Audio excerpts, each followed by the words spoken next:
Muchas gracias por invitarme al evento de la Fundación Faro.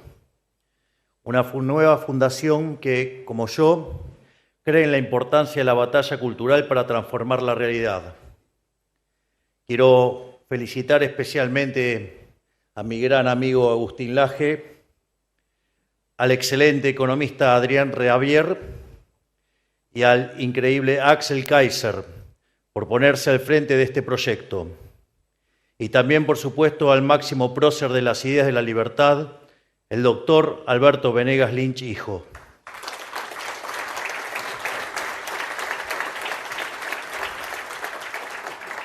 Quiero que sepan que desde mi lugar y desde donde pueden contar siempre conmigo y con todo mi apoyo.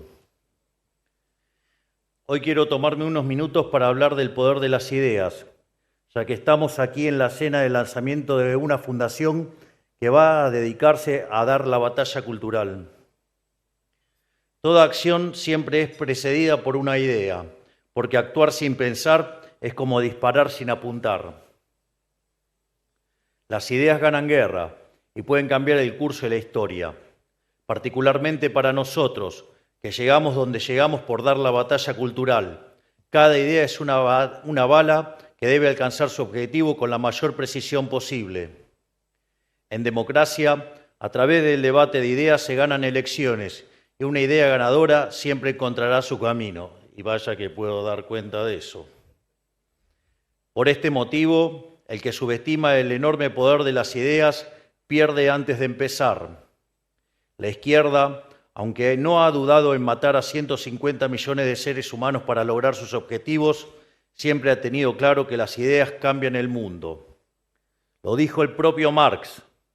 Y otros luego tomaron su ejemplo. Los filósofos no han hecho nada más que interpretar de diversos modos el mundo, pero de lo que se trata es de transformarlo.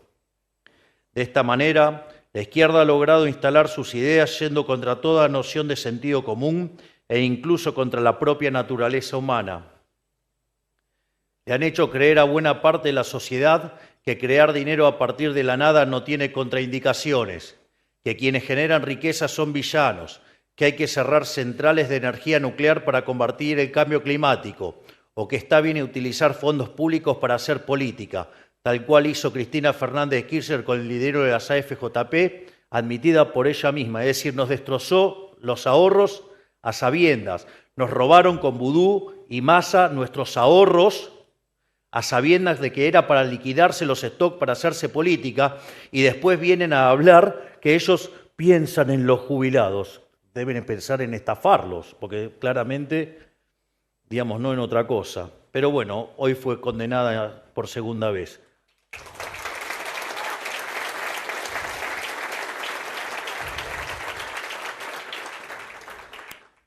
Creo que vale la pena señalar de que lo he dicho en campaña y lo sostengo sistemáticamente, que yo creo en la independencia de poderes y este gobierno no se mete con la justicia y no interfiere ni lo va a hacer. Y es interesante porque es durante este gobierno que se condenó a Irán por los atentados y es en este gobierno que se la condenó a Cristina Fernández de Kirchner. O sea que parece que darle independencia al Poder Judicial sirve. Pero ninguna de estas cosas son meros ejercicios intelectuales, sino han tenido consecuencias catastróficas donde se hayan implementado. Es decir, el socialismo en siempre y en todo lugar, un fenómeno empobrecedor y asesino. O sea, es la característica de sus resultados. Y eso, digamos, todas estas cosas, ni más ni menos, siempre salieron de las ideas. Ahora bien, quienes defendemos las ideas de la libertad, muchas veces hemos confiado en que los propios resultados materiales de nuestras ideas iban a ser suficientes como para sostener nuestro modelo de país. Después de todo, ha sido el capitalismo de libre empresa el responsable de la mayor hazaña civilizatoria de la historia de la humanidad. Como todos saben, hasta el año 1800 el PBI per cápita del mundo prácticamente se mantuvo constante, pero a partir del siglo XIX y a raíz de la revolución industrial, el PBI per cápita no solo aumentó, sino que lo hizo de forma exponencial, multiplicándose por más de 20 veces y generando una explosión de riqueza que sacó de la pobreza al 90% de la población mundial, aun cuando se multiplicó la población por 8 veces. No hay datos más elocuentes que estos. Sin embargo, subestimar la batalla cultural ha sido un gran error, porque a pesar de los enormes éxitos del capitalismo, la izquierda ha logrado capturar las instituciones más prestigiosas a nivel nacional e internacional y las ha utilizado para pavimentar un verdadero camino de servidumbre. No podía dejar de citar a Hayek si me imaginaba, ¿no? O sea, si no, digamos, no era yo. No, claro, porque seguro que va a aparecer como el plagio de Milei en el discurso. Dijo camino de servidumbre.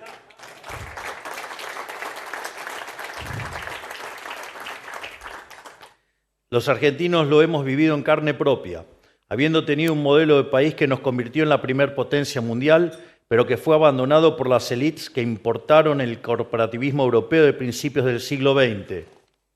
Lo mismo ha ocurrido en Chile, que en los últimos 40 años ha sido protagonista de una de las historias de progreso más impresionantes de la región y, sin embargo, se ha visto envuelto en un proceso de retroceso monumental en los últimos años.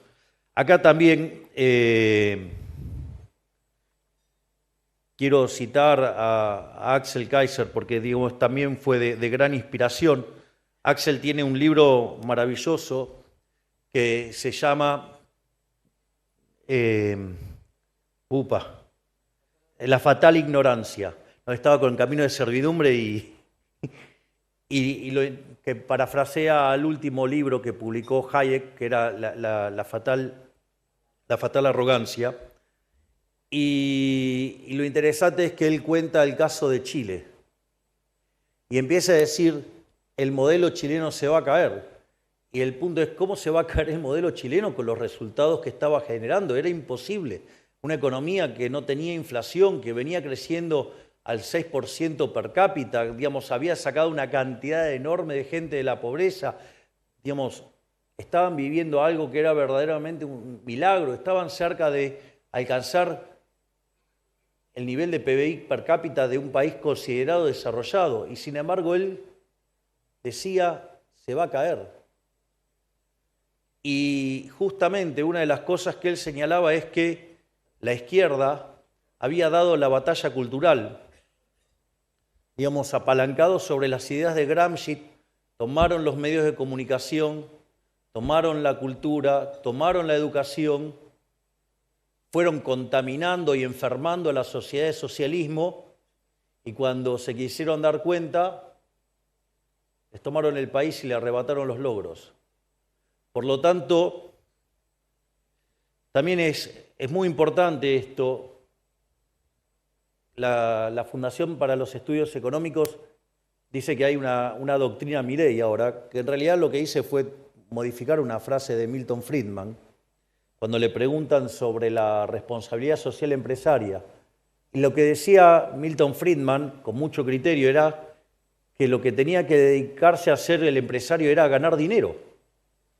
Porque si gana dinero es un benefactor social, porque ustedes solamente pueden ser exitosos sirviendo al prójimo con bienes de mejor calidad a un mejor precio. Por lo tanto, digo, cuanto más exitosos sean, es un síntoma de que ustedes le han arreglado la vida a la gente, es decir, son benefactores sociales, son una máquina de generar prosperidad. Es decir, justamente el mercado, que es un proceso, ¿sí?, de cooperación social donde se intercambian voluntariamente derechos de propiedad, si a ustedes les está yendo bien es porque le están arreglando la vida a la gente. Pero una de las cosas que nos dimos cuenta es que eso vale en un mundo sin Estado. Y cuando el Estado, digamos, se hace propaganda para sí mismo, porque, digamos, ¿qué creen que los políticos le tienen que vender la idea de que son importantes? ¿Importantes para quién? Para sostenerse ellos. Digamos, entonces, a lo que uno se da cuenta es que además ponen toneladas de dinero en la cultura, es decir, le pagan fortunas de dinero con los recursos de los pagadores de impuestos a artistas para que justamente hablen en favor de ellos. Es decir, ¿quieren un gran ejemplo? Mire, le tocamos, hay alguien que dice que el órgano más sensible del ser humano es el bolsillo. Entonces, digamos, donde usted vea putear a alguien es un curro que se cortó. Entonces miren, digamos, por qué putearon tanto en los Martín Fierro, justamente por eso. Justamente los que no putearon, ¿quiénes eran? Los que son exitosos sin depender del Estado. Es decir, ahora todos los mamapautas, todos, digamos, básicamente se quejan, claro, porque se les terminó el curro. Es increíble, hablan del Inca, el 70% de los recursos del Inca se iban en el pago de sueldos y el 30% remanente se gastaba en las películas de los amigos con intenciones políticas. Más claro, échenle de agua. Es decir, con lo cual además destrozaban la industria, ¿no? Porque lo que hacía era que los tickets fueran más caros. Por lo tanto, le reducía demanda al que verdaderamente estaba generando un buen servicio, un buen producto, con lo cual, digamos, ganaba menos dinero, podía acumular menos, y se los transfería a los parásitos, a los que se dedicaban a la propaganda política. O si no, también a los periodistas, digo, otros degenerados de la mentira. Y encima, digamos, o sea, que están profundamente violentos por dos cosas. Una, porque les corté la pauta, digo, eso los tiene como locos. Y otra es porque perdieron el monopolio de los micrófonos. Digamos, por ejemplo, ¿usted quiere saber cuán ensobrado era un periodista? Y mire la cantidad de puteadas a Elon Musk. Digamos, Elon Musk ha salvado a la humanidad desde X, porque hoy todo el mundo tiene una voz, tiene un lugar para expresarse. Sin embargo, cuando era Twitter, había censura. Si ustedes no declaraban en línea con los woke, los censuraban. Y ni que hablar de los políticos que ponían plata ahí adentro y ¿saben qué? Nos bajaban las cuentas de Twitter en los momentos de las elecciones. Se los dice alguien que lo padeció en carne propia.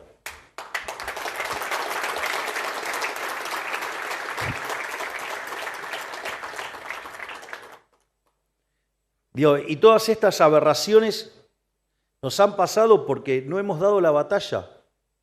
Es decir, si hay alguien que le hizo daño a la ciudad de la libertad, fue Fukuyama, con el fin de la historia, ¿no? Digamos, o sea, los zurdos se reagruparon, hicieron el Foro de San Pablo y después crearon la basura del siglo XXI y ganaron elecciones a más no poder. Fíjense, en Argentina tuvimos 4 periodos K. En Uruguay, Tabaré Vázquez, Pepe Mujica. En Chile, digamos, Bachelet, Lago, Boric. En Paraguay, Lugo. En Bolivia, Evo Morales. Castillo en Perú. Petro en Colombia. Lula y Dilma Rousseff en Brasil. López Obrador en México. ¿Se dan cuenta? Es decir, esto, bueno, ni que hablar, digamos, de Zapatero y Sánchez en España. Que dicho sea de paso, me parece que al final todos los que me insultaron acá, por lo que dije de Pedro Sánchez, parece que tengo razón.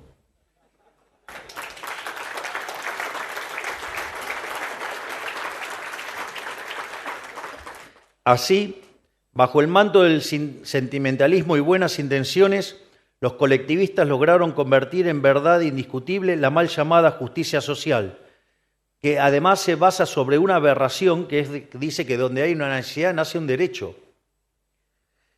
Pero el problema es que no hay tal cosa como un almuerzo gratis, lo decía Milton Friedman, judío polaco inspirado en la Torá, y frase que viene de lo que fue la salida del pueblo hebreo de Egipto. Es decir, no hay tal cosa como un almuerzo gratis. El pescado gratis era la esclavitud en Egipto. Y quiero también hacer una reflexión que para mí también es importante, para que tengan idea de lo difícil que es dar la lucha por las ideas de la libertad. Porque uno cree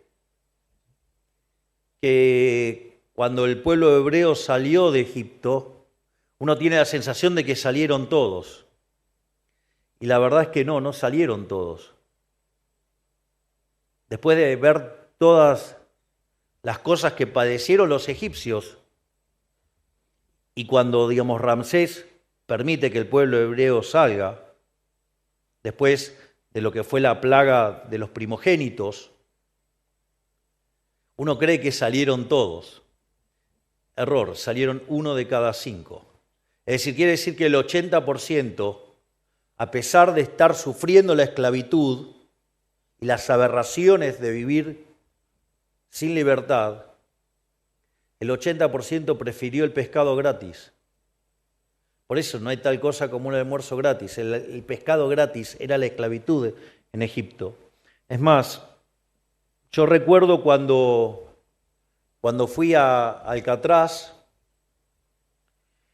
y una de las cosas más tremendas era que cuando terminaba el tour, miren, si hará años que fui, que en ese momento uno lo hacía con un Walkman, o sea, iba buscando la pista que le marcaban en el piso, y entonces el recorrido terminaba donde estaba el patio, donde jugaban al básquet, hacían deportes y todas esas cosas. Entonces, digo, donde justamente estaban para recrearse, digo, parecía que era como el mejor lugar dentro de lo que era esa cárcel, y en realidad era el peor lugar de todos, porque justamente esa parte daba a la bahía de San Francisco, y dicen que era tremendo porque ellos estaban encerrados y veían cómo enfrente progresaba la ciudad de San Francisco, es decir, para tener en claro el valor de la libertad. Y aún así, solo 1 de cada 5 salieron. Digo, retornando a la salida de Egipto. Además, el otro problema con esa frase es que, digamos, las necesidades son infinitas mientras que los recursos son finitos. Entonces, para aplicar la mal llamada justicia social, montaron un Estado opresor que divide a los ciudadanos entre ganadores y perdedores. La política se convirtió a su vez en árbitro y parte interesada en esa repartija. El famoso dicho que el que reparte se queda con la mejor parte, ¿no? Digo, si no le pregunten a la condenada.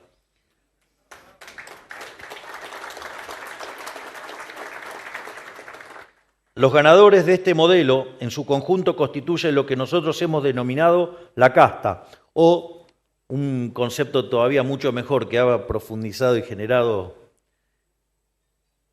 el genial Santiago Caputo, también conocido como el monje negro, porque todos se la agarran con él. Digo, la pregunta es, ¿no puedo tener un asesor? ¿Qué les molesta? ¿Que sea brillante? ¿Que sea una inteligencia superlativa? Sí, es un genio, ¿y que por eso los van a maltratar?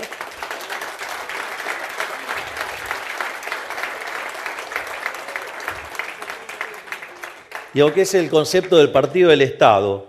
Me encanta, es mucho mejor que el que usaba yo de la casta.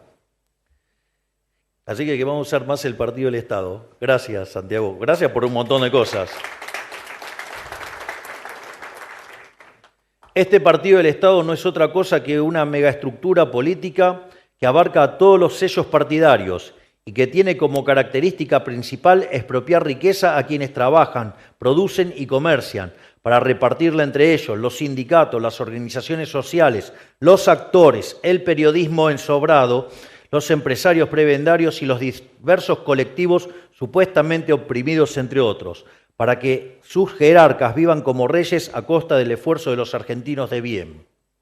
Ellos rechazan el modelo de la libertad, porque su subsistencia material depende de sostener un Estado omnipresente y omnipotente, que ellos llaman Estado presente. Para lavarle la cara, no por nada todos los ganadores de este modelo abogan continuamente por la expansión ilimitada del gasto público. Vieron que hay uno que dice que sí, que quiere un Estado grande. Lo decía, digo, bueno, ahora está medio corrido, después de que intentaron hacer fraude en la provincia de Buenos Aires cuando perdieron la interna. Pero que él quería un Estado grande, pero un Estado eficiente, un oxímoron. O sea, hay en el libro Libre para elegir de Milton Friedman y Anna Rose Director, o Rose Friedman, habla Friedman de las 4 formas de gastar.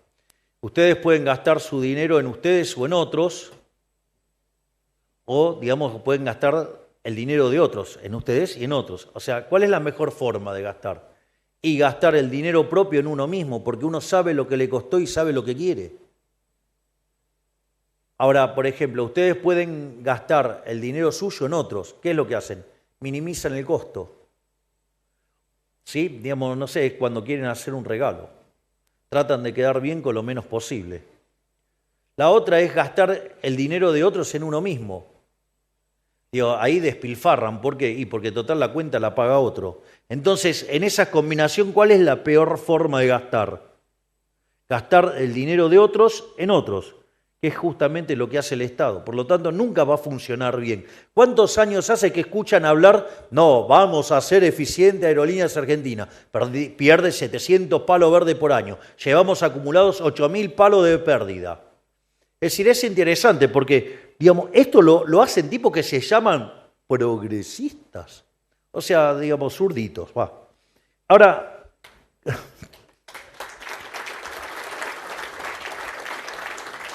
es interesante, ¿no? Porque solamente el 2% de la población toma aviones.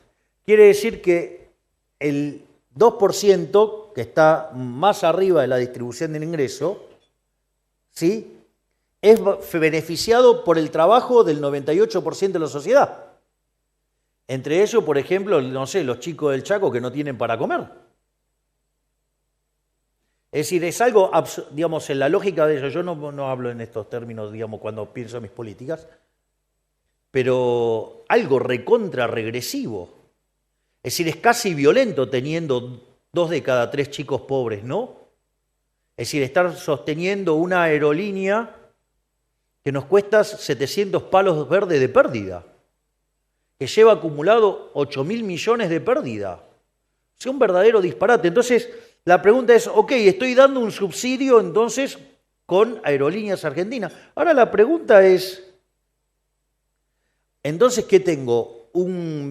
Estoy recibiendo a cambio un bien de mejor calidad y un mejor precio. O sea, tengo el super servicio y súper barato. Pero sucede que ni tengo el super servicio, porque es como que tengo una low cost cara, y al mismo tiempo, digamos, tengo un servicio de mala calidad. O sea, es el peor de los mundos. Entonces, la pregunta es, ¿y entonces dónde está la plata? Porque si no tengo mejor calidad, no tengo mejor precio o una combinación, ¿dónde está la plata? Bueno, ¿dónde está la plata? Justamente en un gasto desorbitante en los sueldos, totalmente fuera de mercado. Por eso es que cuando dijimos, o cierra o se la damos, no la quieren. Claro, porque no pueden sostener con su propio bolsillo la mentira que tienen en todos los privilegios que tienen. Es decir, están ahí, digamos, son los privilegios. Y les digo más, tampoco es cierto que alcanza, porque ahí, digamos, está lleno de imbéciles diciendo cualquier cosa, no alcanza con que el resultado neto del ejercicio sea 0. Tiene que ser 0 en términos de flujo de fondos, en el mejor de los casos, si quisieran hacer un argumento así. Porque les aviso que hay que también pagar las inversiones. Es decir, todos los que tienen acá empresas saben, digamos, lo que es un flujo de fondos, y si ustedes no reponen el capital, eso también es un problema. Entonces no es solamente el resultado. Y si quieren sostener esta mentira, que digan a quién quieren que expropiemos. ¿Cómo terminó el ejercicio de las universidades? Usaron una causa noble para esconder los curros de un conjunto de delincuentes y básicamente no era que nadie estaba pensando en privatizar la universidad, nadie estaba pensando en arancelarla. Lo único que queríamos hacer, ¿qué era? Auditarla. Y basta que la quisimos auditar y ahí saltó el problema. Es decir, los zurdos usan causas nobles para esconder sus curros. Entonces, cuando ustedes quieren ir por el curro, dicen, usted está atacando la causa noble. No estoy atacando la causa noble. Nosotros vinimos a terminar con los curros. Ese es el problema que tienen con nosotros. Por eso están tan enojados. Por eso, digamos, quieren cambiar las reglas de juego en el medio de un partido. Ustedes se imaginan un partido de fútbol, le cambian las reglas de juego en el medio del partido. Y son para un lado de una manera y para otro de otra manera. Llámese el DNU, ¿no? Lo que quisieron hacer con los DNU. Es decir, no se bancan que está saliendo bien, porque saben que esto sale bien y se les terminó la mentira y no vuelven más.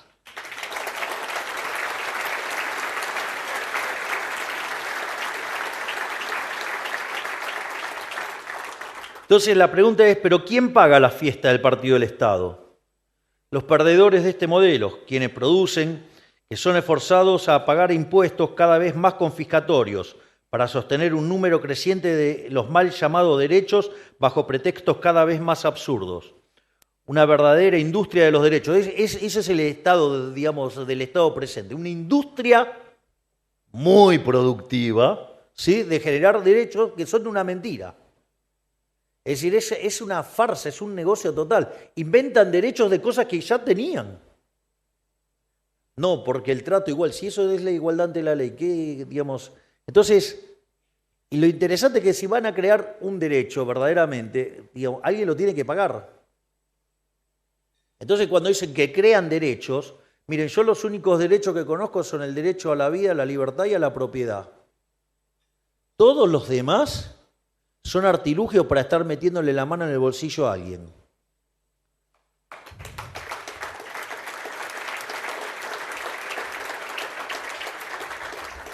En el fondo, este modelo siniestro, en pocas palabras, reemplazó el libre intercambio de bienes y servicios por la distribución arbitraria de la riqueza a punta de pistola. Reemplazó las comunidades libres por la colectivización forzada. Reemplazó el caos creativo del mercado por el orden estéril y esclerótico del socialismo. Y nada de esto ha sido gratuito.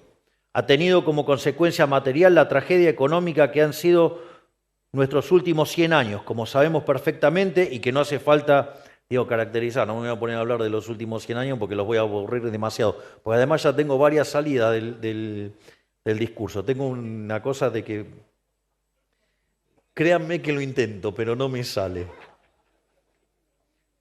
Ya algún día lo voy a lograr. Ya voy a ser disciplinado. Pero por ahora, digamos, está divertido que no lo sea.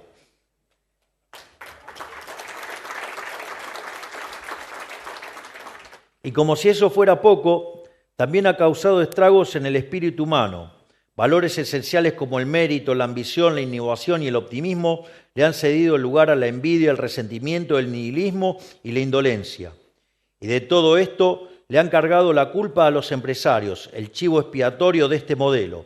Han convertido en villanos y hasta parias a quienes realmente son los verdaderos benefactores sociales.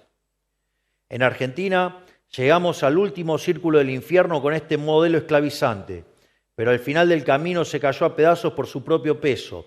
Si no, ¿cómo se explica que tengamos hoy un presidente liberal libertario? El primer presidente liberal libertario, no solo de la Argentina, sino del mundo. Es decir, esto en condiciones normales de presión y temperatura no hubiera ocurrido.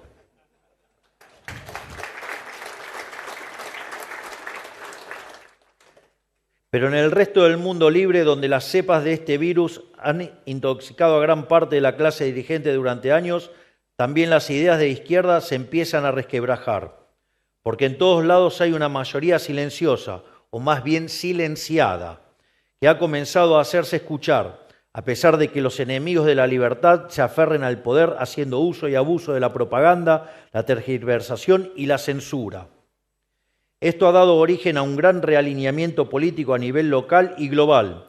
Se están sincerando los tantos y el mapa político empieza a reflejar cada vez más fielmente la realidad.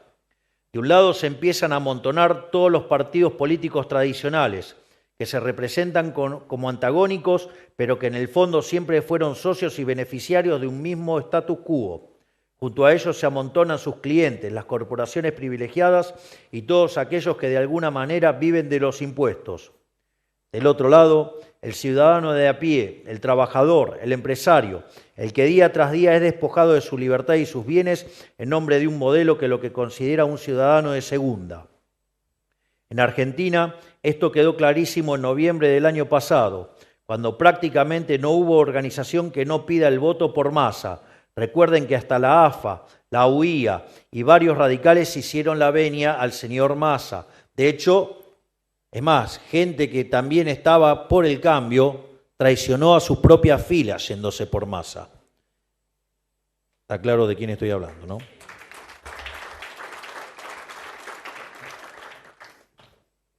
Y ahora, gobernando, todos los actores políticos de ideología aparentemente antagónicas han formado un gran frente estatista para intentar frenar el inevitable avance de la motosierra, que es lo que la mayoría del pueblo ha votado. Van directamente contra la voluntad popular y tienen la osadía de decir que lo hacen en nombre de la democracia. Más orwelliano imposible.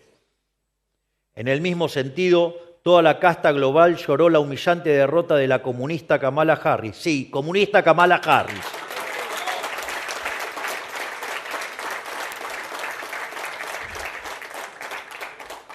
Mientras que la libertad avanza, ve con esperanza, como el resto de las personas de bien, una segunda presidencia de Donald Trump.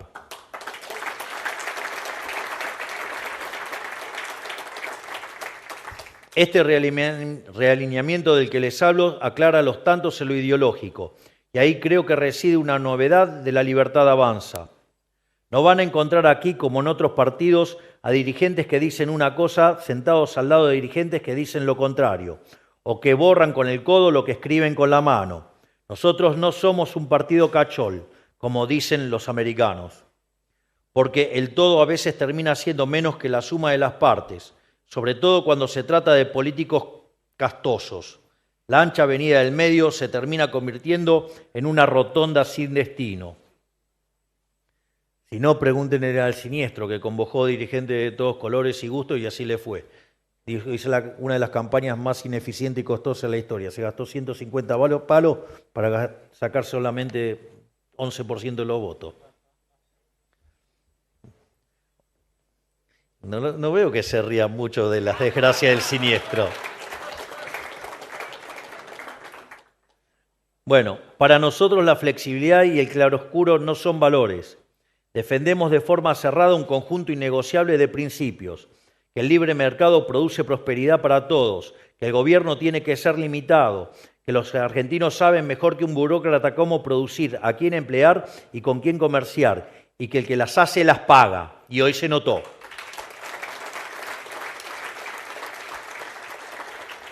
En resumen, defendemos la vida, la libertad y la propiedad privada.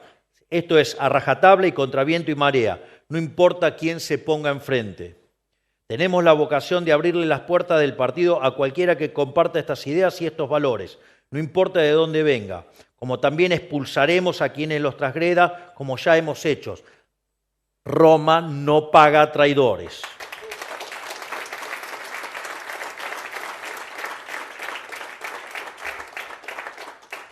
Lo curioso es que se trata de principios que son de sentido común, que el argentino de a pie íntimamente comparte, porque son verdades naturales, inherentes al ser humano, pero que el establishment político durante años expulsó del debate público y las tildó de ideas radicalizadas.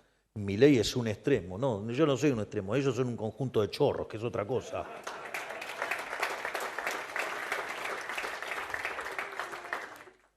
Peor aún, ellos se esconden detrás de las formas. Dijeron, ellos son malos, son fascistas, mires cómo gritan, mientras hacían las peores atrocidades disfrazadas de buenos modales. Pero el problema nunca estuvo en las formas, siempre estuvo y estará en el fondo. Las formas son medios.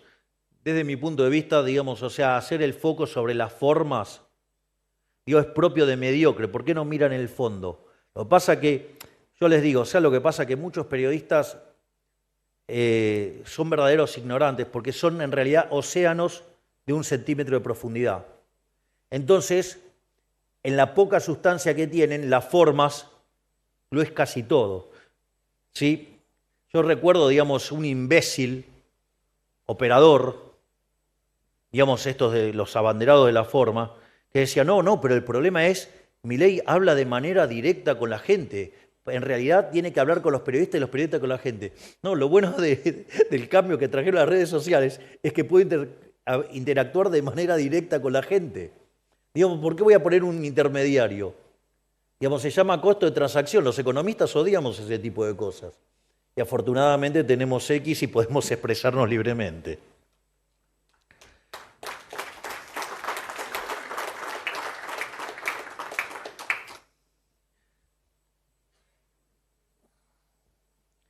Se los evalúa según su efectividad.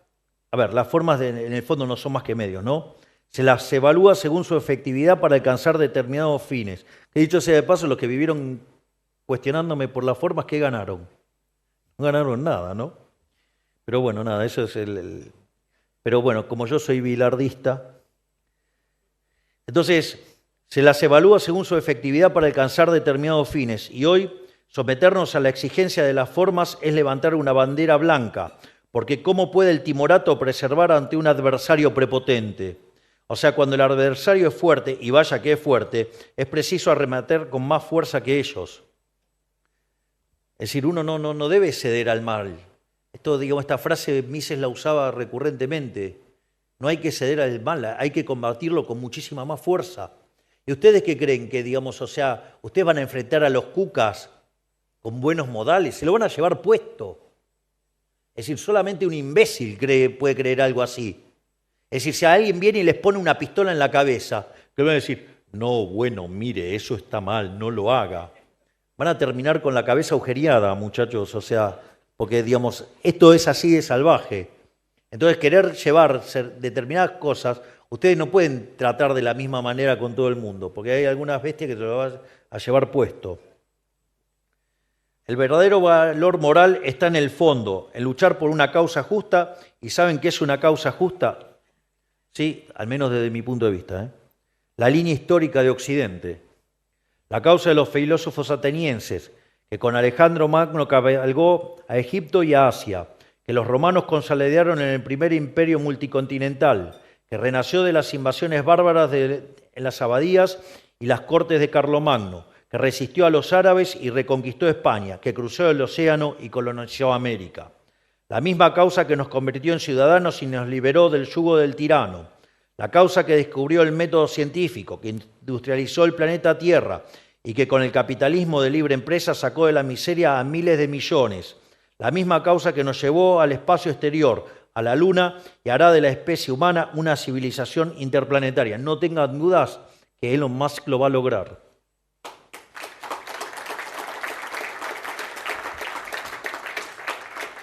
En definitiva, hablo de la gran gesta civilizatoria que es Occidente, una causa de honor, de coraje, de mérito y de búsqueda implacable de la verdad. Esa es nuestra causa. Esa es la línea histórica que venimos a restaurar. Hoy, después de décadas, finalmente el mapa de la política se está sincerando y los bandos se ven de forma clara. Quienes están avergonzados de nuestra obra civilizatoria contra quienes estamos orgullosos de ella. El partido del Estado contra el partido de los trabajadores, el partido de las formas contra el partido del fondo, el partido de la regulación contra el partido de la libertad, quienes viven de los impuestos y quienes trabajan para pagarlos. A estos últimos representamos nosotros y a ellos hemos venido a darles voz. Este es el viento de cambio que sopla hoy en la Argentina y también cada vez más suena en el resto del mundo. Sin embargo, el camino aún es cuesta arriba. Poco a poco el antiguo régimen se derrumba por su propio peso, pero el nuevo mundo tardará aún en nacer, porque el modelo de la casta y su arsenal de propaganda ha hecho un daño incalculable en el espíritu de nuestros conciudadanos, y porque ellos, mal que nos pese, aún ocupan la mayoría de los espacios de poder e influencia. Aquí en Argentina y afuera controlan la mayoría de los medios, las cátedras universitarias, la burocracia estatal, los sindicatos, las organizaciones sociales, las organizaciones supranacionales y también muchísimas fundaciones. Hablamos de una superestructura, una catedral del déficit fiscal. O sea, ellos se tomaron tan en serio la batalla cultural que colonizaron todas las instituciones en función de construir lo que Gramsci llamaba hegemonía. Y vaya que lo lograron. En el camino, nosotros también hemos aprendido algo de Gramsci. Estamos dispuestos a usar las armas del enemigo. Tenemos en claro que no hay progreso material sin batalla cultural. Eso está muy bien explicado de manera excelente por el queridísimo Agustín Laje en su libro La batalla cultural. Sí, vamos a hacer Gramsci de derecha, no tengan duda, porque hay que ganarles.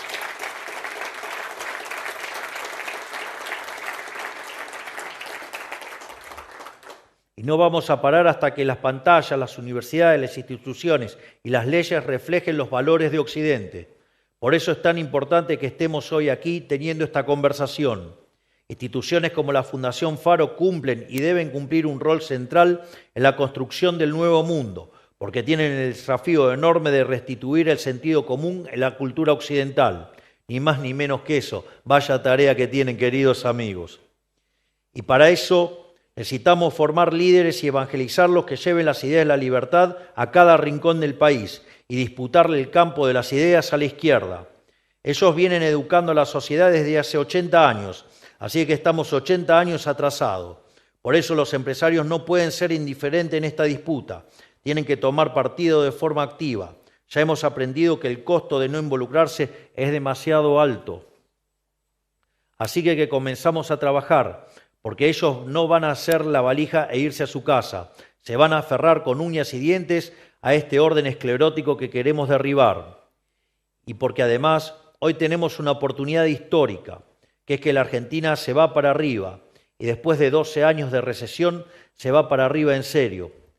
¿Acaso no vieron el último dato de inflación?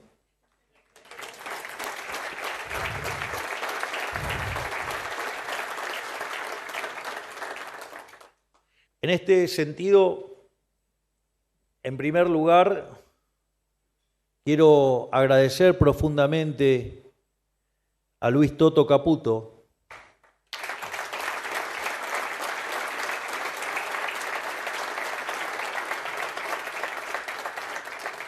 porque ha tenido que soportar todo tipo de agresiones. Por ejemplo, decían que no había plan. Y la pregunta es, la inflación mayorista pasó del 54% al 2%. O sea, 27 veces cayó. Si toman la inflación del consumidor del 25,5 al 2,7, casi 10 veces. Digo, ¿qué creen? ¿Que eso se da por arte de magia? No, ese es el trabajo de un tipo que labura en serio y que justamente ha sido premiado como el mejor ministro de Economía del mundo. Es decir, y además, les cuento algo, es el mejor ministro de Economía de la historia y lo voy a explicar ahora.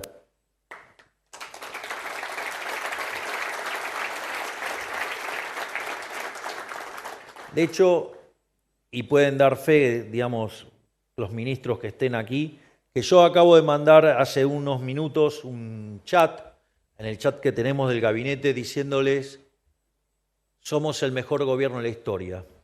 Y voy a explicar por qué. El dato de 2,7% de inflación al consumidor, ustedes lo tienen que descomponer en dos partes.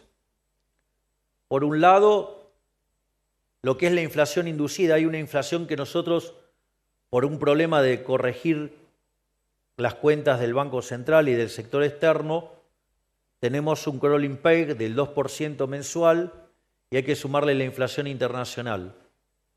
Cuando ustedes detraen de la inflación observada, la inducida, queda una inflación del 0,2%. Es decir, hoy en Argentina la inflación verdaderamente está viajando al 0,2% mensual. Es decir, hoy la verdadera inflación de Argentina es del 2,4, 2,5% anual. Vaya que esto sí verdaderamente es un milagro. Pero a diferencia de otros programas, y es muy interesante un tuit que sacó hace unas horas Emilio Campo, comparando las experiencias de distintos planes en la Argentina, y hoy, digamos, el programa que nosotros estamos llevando a cabo está muy alineado con lo que estaba pasando con la convertibilidad. Y de hecho, si nosotros restáramos la inflación inducida, estamos en una dinámica prácticamente igual. Ahora, la diferencia es que nosotros, por ejemplo, no hicimos un ajuste tarifario antes de empezar el programa de estabilización. Nosotros estamos haciendo esto con una recomposición de precios relativos. Al mismo tiempo, estamos haciendo esto sin haber tenido una hiperinflación previa. Eso no es un tema menor, porque eso genera una licuación en los saldos reales que hace que después sea muy fácil estabilizar porque la demanda de dinero crece rápidamente para recomponer su situación de equilibrio nocional. No solo eso, sino que además tampoco hemos expropiado. Nosotros no hemos hecho un plan Bonex. Y a su vez hemos recibido una herencia muchísimo peor porque teníamos el doble de desequilibrio monetario que la previa del Rodrigazo en 1975. No solo eso, sino que además teníamos 4 bases monetarias venciendo a un día, por lo tanto se podría haber quintuplicado la cantidad de dinero en un día. Teníamos vencimiento de deudas en pesos por el equivalente a 90.000 millones de dólares. Teníamos un banco central quebrado que hubo que hacer un write-off por el equivalente a 45.000 millones de dólares. Teníamos la deuda de la CIRA y los dividendos por cerca de 60.000 millones de dólares. Y a pesar de todo eso, hemos evitado la hiperinflación. Por lo tanto, ya, digamos, esta gesta iguala a la de la convertibilidad y mucho más, porque no ha utilizado todo este tipo de cosas. No hemos controlado precios. Y no solo eso, sino que además uno podría describir digamos, lo que fue. De hecho, hay un trabajo de Gerardo Lapaolera, Bozzoli y Irigón que se llama Passing the Buck, que ranquea todos los gobiernos de la historia argentina y determina que el primer gobierno de Menem fue el mejor gobierno de la historia argentina. Por lo tanto, digamos, uno podría pensar el gobierno de Menem como la convertibilidad más las reformas estructurales. La convertibilidad, digamos, para bajar la inflación y evidentemente nosotros hemos tenido un logro similar, pero sin haber recurrido a un montón de atajos que mencioné antes. Por lo tanto, el logro es mucho más robusto. Pero si como todo eso fuera poco, hicimos una reforma estructural 8 veces más grande que la de Menem, siendo que la de Menem había sido la más grande de la historia argentina, con lo cual hicimos la reforma estructural más grande de la historia argentina, pero con solamente el 15% de los diputados y el 10% de los senadores. Vaya que no hay forma de discutirme que somos el mejor gobierno de la historia, porque somos el mejor gobierno de la historia.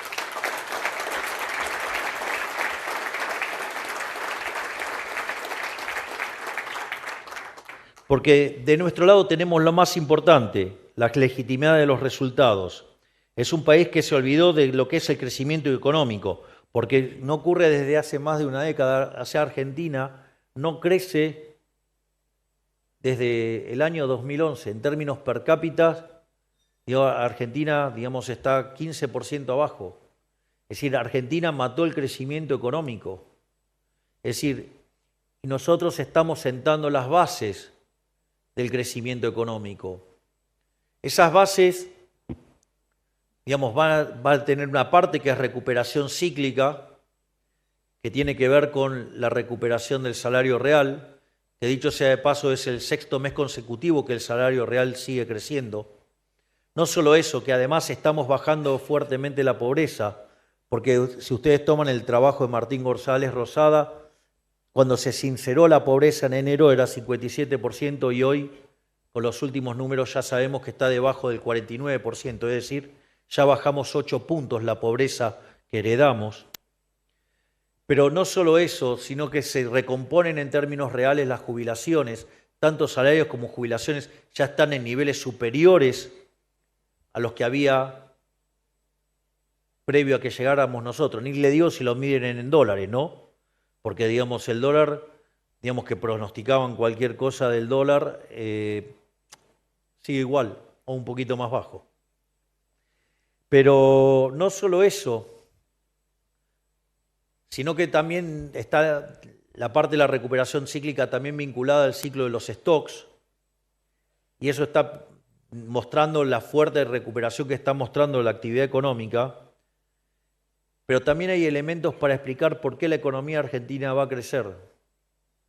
Una, porque estamos exterminando la inflación. Hace meses que ya la base monetaria amplia en Argentina no se mueve. Por eso cae el dólar, porque no emitimos. Por eso se cae el dólar. Pero Y eso es importantísimo para la asignación de recursos. Digamos, la inflación es al nivel de precios y a la asignación de recursos lo que el ruido a la comunicación. Ustedes pueden ser muy brillantes y yo puedo ser un gran expositor, pero si acá hubiera ruido no nos podríamos entender. Bueno, la inflación causa ese efecto y nosotros la estamos exterminando. No solo eso, además, el hecho de haber alcanzado el equilibrio fiscal ya desde el primer mes de gestión, esto es muy importante en dos líneas, porque por un lado, mantener el equilibrio fiscal en la línea financiera hace que la relación deuda-producto sea no creciente, por lo tanto Argentina es solvente. Y si no vieron los números hoy, les cuento que hoy el riesgo país llegó a 800 puntos básicos y de seguir así vamos a quebrar esa línea también.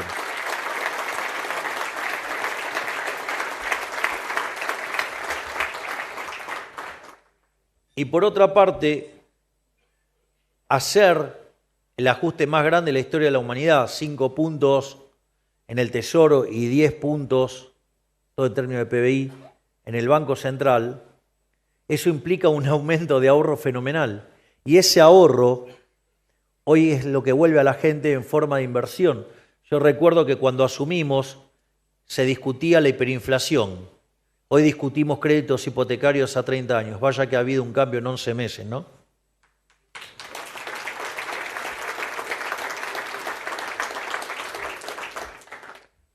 Al mismo tiempo, la reforma estructural que hemos hecho en Ley Bases y DNU implica subir 90 puestos en términos de libertad económica. Claro, si yo lo planteo así parece una cosa muy abstracta. Yo les podría decir, miren, pero a mayor libertad económica, mayor PBI per cápita, les seguiría pareciendo abstracta. Les podría decir que Irlanda hace 40 años era el país más miserable de Europa y haberse convertido en el país más libre del mundo hace que tenga un PBI per cápita 50% mayor que el de Estados Unidos. Eso empieza a tener otra música. Bueno, con las reformas estructurales que hicimos, hoy tenemos instituciones alineadas con países como Alemania, Francia, Italia.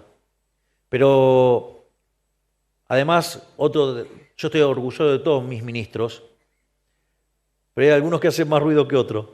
Tengo uno que hace ruido todos los días y que me llena de alegría, que es el coloso Federico Sturzenegger, que todos los días desregula algo nuevo. Es más, tiene un contador de tiempo, mientras que tenemos facultades delegadas, para apurarse a seguir metiendo reformas estructurales que no frenen la casta. Pero le cuento algo más. Lo que logramos a mí todavía me parece poco, porque yo no voy a parar hasta que seamos el país más libre del mundo, con lo cual todavía tenemos pendiente 3.200 reformas estructurales. Y no tengan ninguna duda que si los argentinos nos siguen acompañando, voy a hacer de Argentina el país más libre del mundo.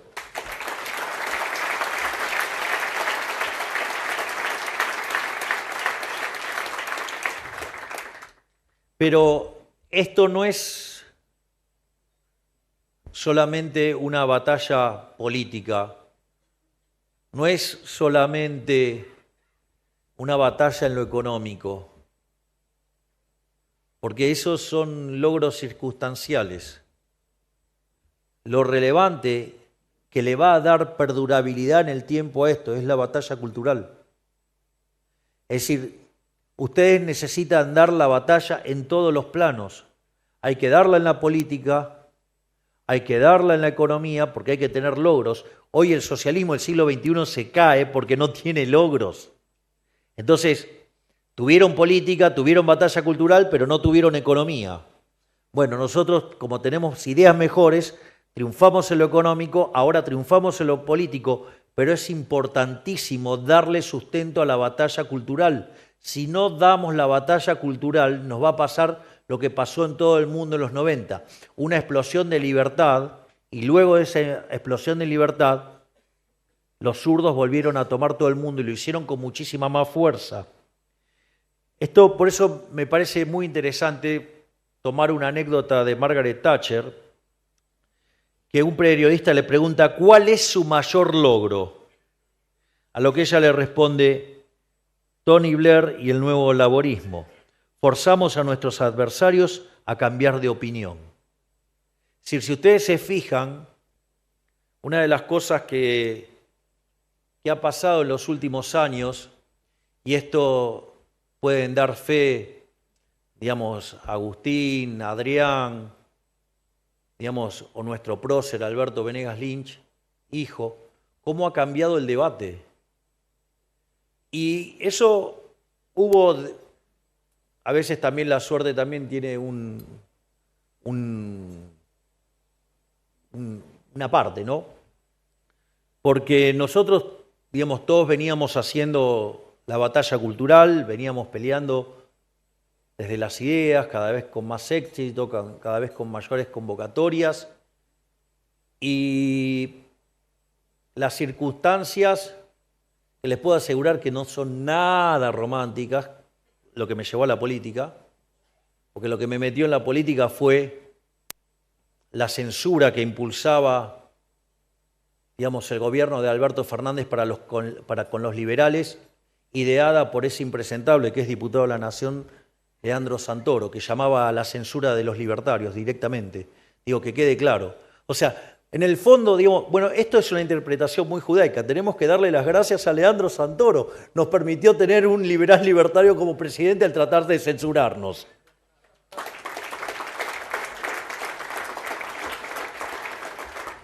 Y como parte de ese proceso de censura, yo recuerdo cuando íbamos a hacer el acto de lanzamiento en Plaza Holanda, justo a un día del aniversario de que asumiera Carlos Pellegrini, que siempre lo he señalado como un referente y espero poder hacer justicia, digamos, y honrar ese postulado, tomando siempre la decisión correcta independientemente de lo que pase o no con mi popularidad, que creo que por ahora vengo cumpliendo.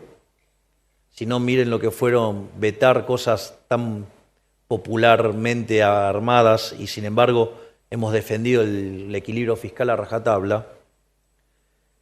Y la idea, digamos, los medios trataron de invisibilizarnos, trataron de no mostrarlo, pero afortunadamente cambió el mundo y la tecnología, los teléfonos celulares y las redes sociales empezaron a filmar lo que estaba pasando en Plaza Holanda.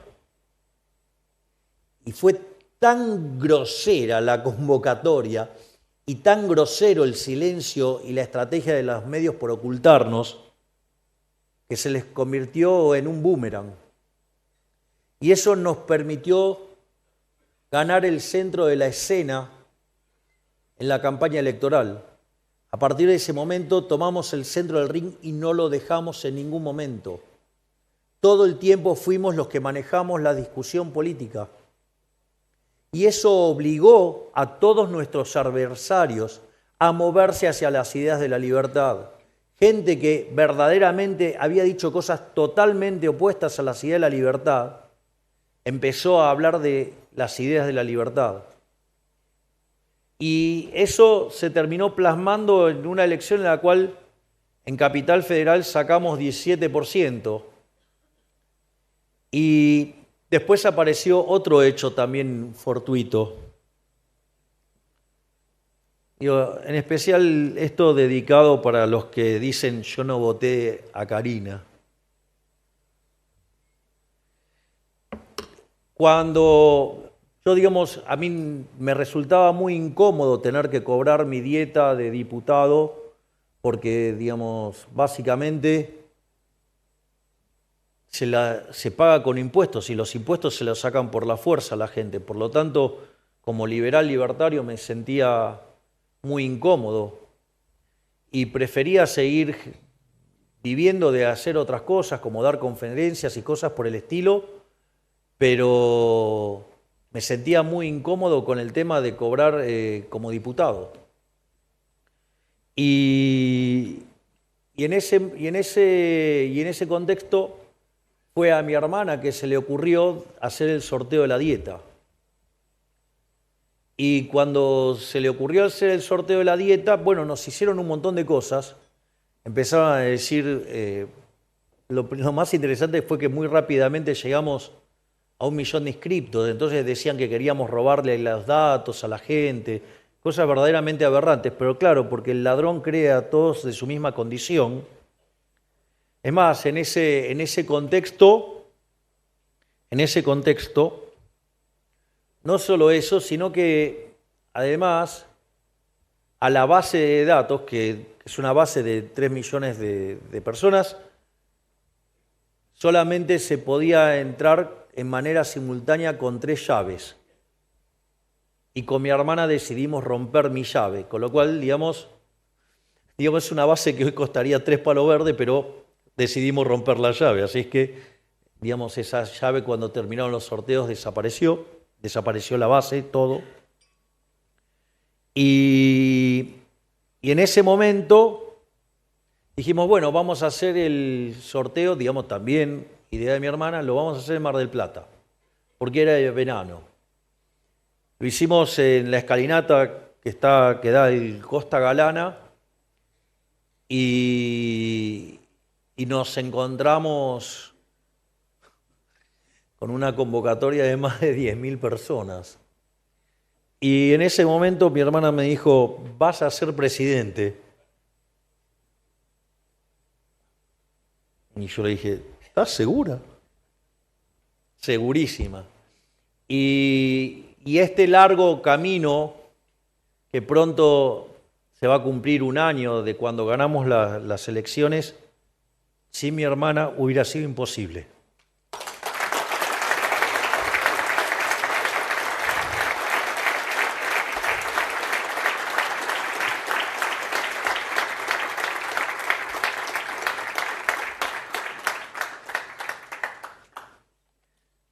Y la verdad es que vaya que es una pieza fundamental, porque si hay algo que es difícil en Argentina es armar un partido político, porque están toda la máquina de impedir para que no pueda haber competencia.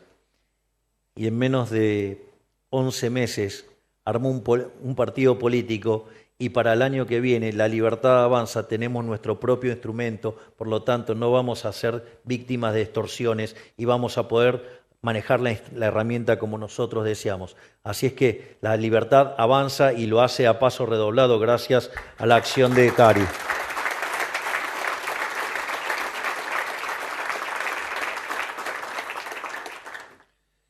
Volviendo al discurso, perdón, que estaba explicando el éxito de Thatcher y obligando, a los laboristas a discutir en el plano de la libertad. ¿Y esto por qué ocurrió? Porque cuando concluyó su mandato, el éxito de su programa era tan inapelable que el Partido Laborista se tuvo que volver ortodoxo en lo económico. Es decir, se dejó de discutir la ley de la gravedad. Es decir, se dejó de poner en juego la restricción de presupuestos. Los resultados fueron tan inapelables que no les quedó alternativa. El laborismo era algo así como el populismo de acá y, saquen sus propias conclusiones. Hoy hasta los heterodoxos reconocen que era importante el equilibrio fiscal, pero hasta hace poco eran todos gastomaníacos. Es decir, ¿y por qué, los estamos doblegando? Miren los streamers kirchneristas, reconocen que estamos bajando la inflación, reconocen que la inflación es un fenómeno monetario. Bueno, todavía les falta hacer un upgrade nuevo, que es entender que la contracara de esto es el equilibrio fiscal. Es decir, ustedes no emiten dinero porque sí. Emiten porque cuando hay déficit fiscal y no lo pueden financiar con endeudamiento, se endeudan contra el Banco Central, o sea, emiten dinero y eso genera inflación. Pero ya en algún momento, van a hacer el catch-up. Todavía no conectan el déficit con la deuda, pero ya lo van a hacer, porque la verdad que el logro también es inapelable. Porque piensen que en Argentina de los últimos 123 años, 113 hubo déficit. Y los 10 años que no hubo déficit fue porque estábamos en default, porque no pagábamos los intereses. Es más, yo recuerdo que cuando nosotros dijimos que íbamos a ir a de déficit cero, me dijeron que estaba loco. Digo, estoy bastante acostumbrado, me dicen loco desde chiquito, así que digamos, con lo cual digamos, mucho no me iba a afectar. Y recuerdo que en una nota Esteban Trebuch me pregunta, ¿vos estás loco? Y yo le dije, ¿sabés cuál es la diferencia entre un genio y un loco? El éxito. Bueno, decían que era imposible, nosotros lo logramos en un mes. Vaya que parece que van a tener que cambiarme el apodo. Pero bueno, para ir cerrando, quiero dejarles la siguiente reflexión. Hoy el mundo está en un cambio de época. Creo que a esta altura hay pocos que lo nieguen. Quizás hace algunos años no lo habíamos imaginado, pero nosotros los argentinos jugamos un papel importante en ese cambio. Porque somos vanguardia en materia política global. Estamos a la vanguardia del giro al sentido común. Estamos a la vanguardia del giro a la verdad.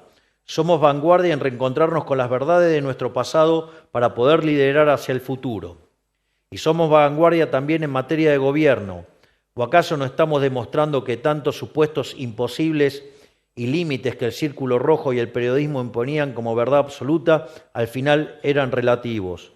Decían que no pasábamos las PASO, decían que no teníamos estructura, decían que no íbamos a poder competir, decíamos que quedábamos terceros, decían que habíamos perdido el debate, decían que no íbamos a poder gobernar, decían que ajustar más de un punto del PBI era imposible, que el equilibrio fiscal era imposible, que terminar con los piquetes era imposible, que sacarle infinidad de privilegios a la casta política era imposible. Bueno, señores, acá estamos, nosotros lo hicimos.